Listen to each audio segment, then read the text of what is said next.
mas pinalakas din ang puwersa ng News 5. Simula sa Lunes, makakasama na natin sa balitaan ang award-winning journalist na si Ruth Cabal. Ihahatid niya ang mga maiinit na balita tuwing hapon 3:15 p.m. sa Frontline Express. Para kay Ruth, full circle moment ito lalo't dito rin sa News 5 nagsimula ang kanyang karera sa pagbabalita.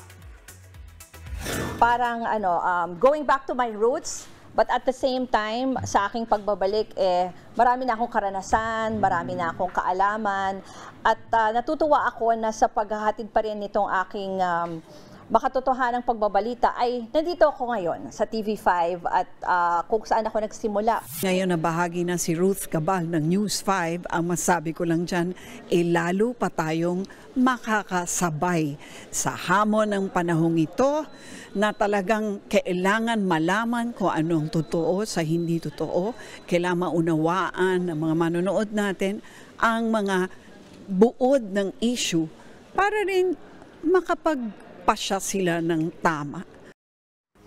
Mga kapatid, Jania Lipon po, laging maging updated sa latest sa entertainment and lifestyle para maging una sa balitaan. Bisitahin at mag-subscribe na sa social media pages ng News 5.